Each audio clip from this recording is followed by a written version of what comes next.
मनसेकडून आता दुसऱ्या यादीची घोषणा करण्यात आलेली आहे। पहिली यादी जाहीर करण्यात आलेली होती, त्यानंतर दुसरी यादी आलेली आहे। अमित ठाकरे माहीममधून निवडणुकीच्या रिंगणामध्ये असणार आहे। मनसेच्या दुसऱ्या यादीमध्ये राजपुत्र मैदानात असणार आहे। आता अमित ठाकरे सुद्धा निवडणुकीच्या मैदानात असणार असं पाहायला मिळणार आहे, कारण माहीममधून अमित ठाकरे निवडणुकीच्या रिंगणात असणार।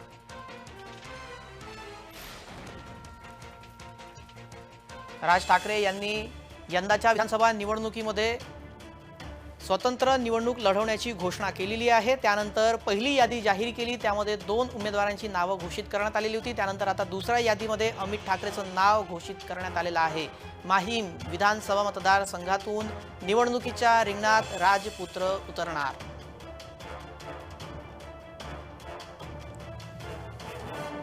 त्यामुळे आता पहिल्यांदा निवडणुकीच्या रिंगणात उतरणाऱ्या अमितला कशा प्रकारे जनतेकडून मतदारांकडून पसंती मिळणार हे पाहणं महत्त्वाचं ठरणार आहे। मात्र अमित ठाकरे आता माहीममधून निवडणुकीच्या रिंगणात असणार असं समजतंय। माहीममधून मनसेकडून राजपुत्रला मैदानात उतरवण्यात आलेला आहे। माहीममध्ये अमित ठाकरे विरुद्ध कशी लढत होणार आणि माहीममध्ये महायुतीकडून बिनशर्त मनसेला पाठिंबा मिळणार असल्याची ही चर्चा सुरू आहे। त्यामुळे कशी लढत होणार हे महत्त्वाचं आहे।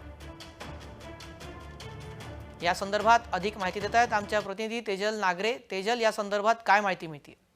जी आता नुकतीच मनसेची यादी जाहीर झालेली आहे। 45 नावांची घोषणा यामधून करण्यात आलेली आहे आणि यामध्ये सर्वात महत्त्वाचं म्हणजे राज ठाकरे यांचे पुत्र अमित ठाकरे यांना माहीममधून उमेदवारी जाहीर करण्यात आलेली आहे। दुसरीकडे वरळी जो विद्यमान तिथे आमदार आहेत आदित्य ठाकरे, त्या वरळीमध्ये मनसेनं उमेदवारी जाहीर केलेली संदीप देशपांडे यांना उमेदवारी जाहीर करण्यात आलेली आहे। गजानन काळे यांना बेलापूरमधून उमेदवारी जाहीर करण्यात आलेली आहे।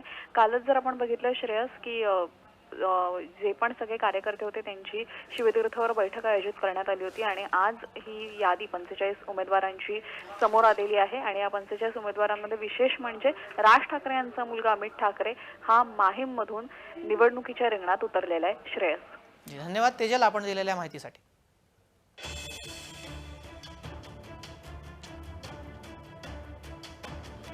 45 नावं या दुसऱ्या यादीमध्ये आहे। मनसेच्या वरळीमधून संदीप देशपांडे यांना संधी देण्यात आलेली आहे। वरळीमध्ये आदित्य विरुद्ध संदीप देशपांडे अशी लढत आता पाहायला मिळू शकते।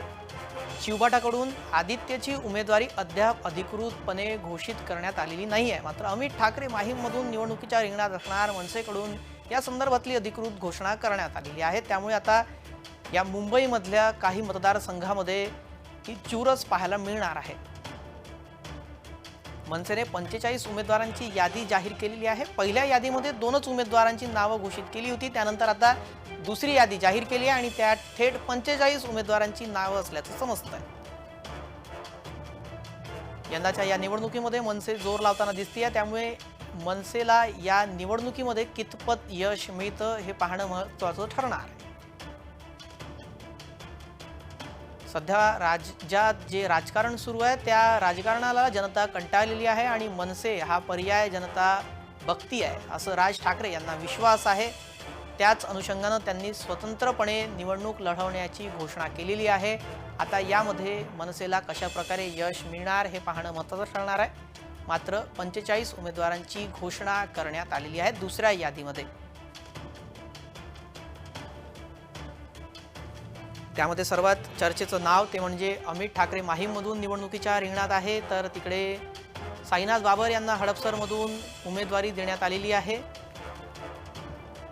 ठाणे शहरातून अविनाश जाधव हे निवडणुकीच्या रिंगणामध्ये असणार। वरळीमध्ये आदित्य विरुद्ध संदीप देशपांडे अशी लढत पाहायला मिळू शकते, कारण संदीप देशपांडे यांना वरळीतून उमेदवारी देण्यात आलेली आहे। मनसेच्या दुसऱ्या यादीमध्ये 45 जणांना उमेदवारी देण्यात आलेली आहे। बाळा नांदगावकरांची अद्याप उमेदवारी घोषित करण्यात आलेली नाही। अत्यंत वरिष्ठ नेते बाळा नांदगावकर त्यांना अद्याप उमेदवारी देण्यात आलेली नाही आहे। मनसेची दुसरी यादी जाहीर झालेली आहे, मात्र बाळा नांदगावकरांच्या नावाची अद्याप घोषणा करण्यात आलेली नाही।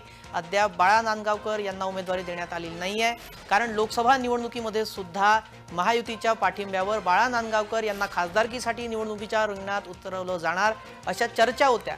असं असताना सुद्धा आता विधानसभेमध्ये बाळा नांदगावकर यांना का संधी मिळालेली नाही? अत्यंत निष्ठावान आणि सुरुवातीपासून राज यांच्यासोबत असलेले बाळा नांदगावकर यांना अद्याप उमेदवारी मिळालेली नाही, त्याचीही चर्चा आता इथं जोरात सुरू आहे। मनसेच्या 45 उमेदवारांची यादी जाहीर झालेली आहे। स्क्रीनवर ती नावे आपण पाहतोय आणि यात महत्त्वाची बाब म्हणजे बाळा नांदगावकर यांचं नाव दुसऱ्या यादीत नाही। अविनाश जाधव, संदीप देशपांडे, साईनाथ बाबर यांच्या नावाची घोषणा झालेली आहे। अद्याप बाळा नांदगावकर यांच्या नावाची घोषणा नाही झाली। अमित ठाकरेला सुद्धा माहीममधून निवडणुकीच्या रिंगणामध्ये उतरवण्यात आलेलं आहे।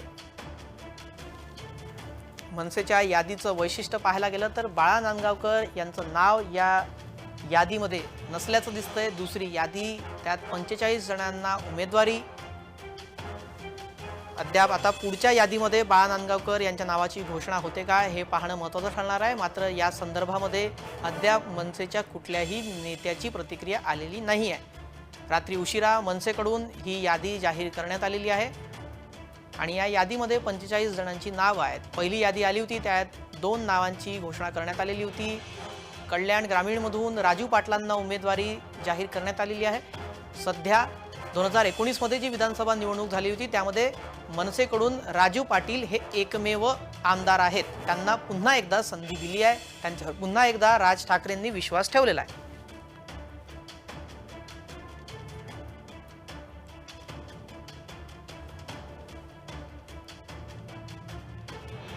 या संदर्भात चर्चा करण्यासाठी राजकीय विश्लेषक उदय तानपाठक आपल्यासोबत जोडले गेलेले आहेत। उदयजी, माझा आवाज आपल्याला येतोय? हा, येतोय। या मनसेच्या यादीचं वैशिष्ट्य काय, कशा प्रकारे बघता या यादीकडे? नाही, एक तर पहिली गोष्ट म्हणजे याच्यामध्ये आज 45 जणांची यादी त्यांनी दिलेली आहे। जी, बरोबर ना? 45 म्हणजे पुन्हा गमतीचा एक भाग आहे त्याच्यामधला। बरं 45 हे आकड्याची बेरीज 9 येते। बरं मनसेला 9 आकडा जो आहे म्हणजे हा गमतीचा भाग आहे। बरं परंतु याच्यामध्ये प्रमोद राजू पाटील त्यांचे जे आहेत सध्याचे आमदार त्यांना परत दिलेला आहे। आणि सगळ्यात महत्त्वाचं वैशिष्ट्य अमित ठाकरे यांना इथे उमेदवारी दिलेली आहे माहीममधून। मग ठाकरे कुटुंबातला, ठाकरे फॅमिलीमधला दुसरा ठाकरे हा थेट निवडणुकीला सामोरा जातोय असं म्हणतात आपल्याला। म्हणजे तिकडे आदित्य ठाकरे, इकडे अमित ठाकरे आता निवडणूक सामोरं जाणार आहे। बरं तिथे काय होतं ते बघायला लागेल। दुसरं एक शिरीष सावंत जे आहेत त्यांना भांडूपमध्ये उमेदवारी दिलेली आहे। ठाण्यातून अविनाश जाधव म्हणजे एकनाथ शिंदेच्या विरोधात दिले त्यांनी ठाणे शहर म्हणजे। आता यांची भूमिका काय राहते प्रत्यक्ष निवडणुकीमध्ये राज ठाकरेंची, याच्याकडे लोकांचं लक्ष असेल की महायुतीला पूरक राहते की त्यांच्या शरद पवारांच्या याला पूरक राहते। बहुतेक त्यांची भूमिका असेल की महायुतीला पूरक असेल असा एक अंदाज आहे आणि तसे त्यांनी उमेदवार पण तसेच दिलेले आहेत असं दिसतंय। आणि पक्षाला उदयजी, मी जरा आपल्याला थांबवतो। मनसे नेता संदीप देशपांडे आपल्या सोबत जोडले गेलेले आहेत। संदीपजी, माझा आवाज आपल्याला येतोय? हो, आपली 45 उमेदवारांची यादी, दुसरी यादी आलेली आहे। आपल्याला सुद्धा वरळीतून उमेदवारी देण्यात आलेली आहे। कशा प्रकारे आदित्य ठाकरेंना आव्हान द्याल? निश्चितपणे आम्ही गेले 4 महिन्यापासून जास्ती वेळ झाला आम्ही प्रचार करतोय आणि लोकांचा अतिशय उत्तम प्रतिसाद आहे आणि मला पूर्णपणे खात्री आहे की 100% विजय आमचाच होईल। पण काही ठिकाणी अशी चर्चा झाल्याचं कळतंय की महायुतीकडून बिनशर्त पाठिंबा आपल्याला मिळणार आहे। त्यात माही मतदारसंघाचे नाव आहे, तिथून अमित ठाकरेंना उमेदवारी दिली आहे आपण।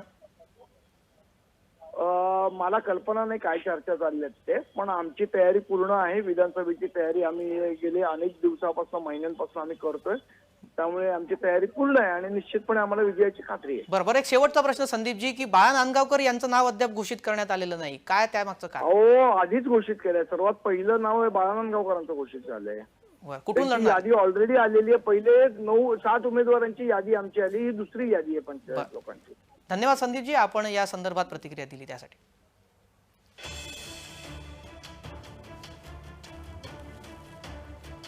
या संदर्भात संदीप देशपांडे हे बोलत होते जय महाराष्ट्राची, त्यावेळी त्यांनी प्रतिक्रिया दिलेली आहे। आमची पूर्ण तयारी झालेली आहे निवडणुकीसाठी। यंदाची निवडणुकीमध्ये मनसे कशा प्रकारे प्रभाव पाडणार हे पाहणं महत्त्वाचं ठरणार आहे।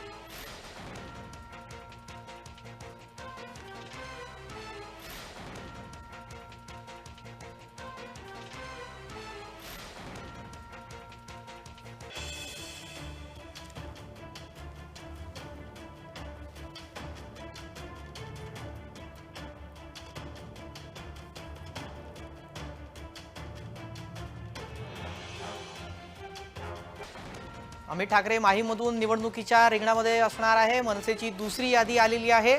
मनसेच्या दुसऱ्या यादीमध्ये राजपुत्र मैदानामध्ये असणार आहे।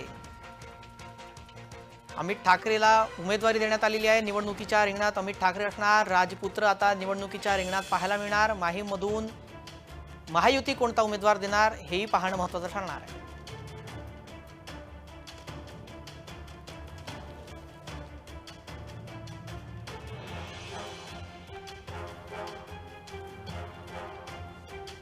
या संदर्भात चर्चा करण्यासाठी मनसेचे नेता अविनाश जाधव आपल्याशी जोडले गेलेत। अविनाशजी, माझा आवाज आपल्याला येतोय? एकदम खणखणीत ठाण्यातून तुमचा आवाज आपल्याला मला उमेदवारी देण्यात आलेली आहे। मुख्यमंत्री एकनाथ शिंदे यांच्या विरोधात आव्हान देणार, कशा प्रकारे देणार? मला असं वाटतं की तुमच्याकडे अर्धवट माहिती आहे। मला मुख्यमंत्र्यांच्या विरोधात तिकीट दिलेली नाहीये। मी ठाणे शहर विधानसभेतनं लढतोय, जिथे संजय केळकर आमदार आहेत। बरं, त्यामुळे संजय केळकरांसमोर किंवा संजय केळकरांचं कुठल्याही प्रकारचं आव्हान हे मला दिसत नाहीये। मागच्या 10 वर्षात त्यांनी न केलेली कामं आणि कोविडच्या काळात 2.5 वर्ष घराच्या बाहेर न पडलेल्या माणसाला मतदान लोक कशी करतील? त्यामुळे कुठल्याही प्रकारचं आव्हान मला नाहीये। मी खात्रीने सांगतो की आम्ही मागच्या 5 वर्षात जे काम केलंय ते ठाणेकरांना माहिती आहे आणि ठाणेकर आमच्या सोबत उभं राहील। जी धन्यवाद अविनाशजी आपण दिलेल्या प्रतिक्रियेसाठी।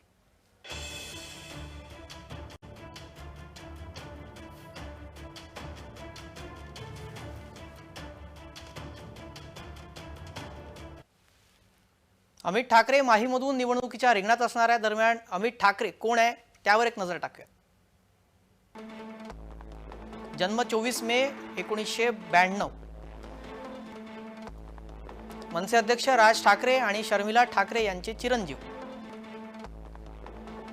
मनसेचा युवा चेहरा म्हणून अमित ठाकरे प्रसिद्ध आहे। टोल आंदोलनातून मनसेनं अमित ठाकरेंना नेतृत्वाची संधी दिली। मनसेच्या तरुण कार्यकर्त्यांमध्ये अमित ठाकरेंना पसंती आहे। भाजपा शिवसेनेच्या पाठिंब्यामुळे माहीमधून अमित ठाकरे यांचा विजय निश्चित समजला जातोय।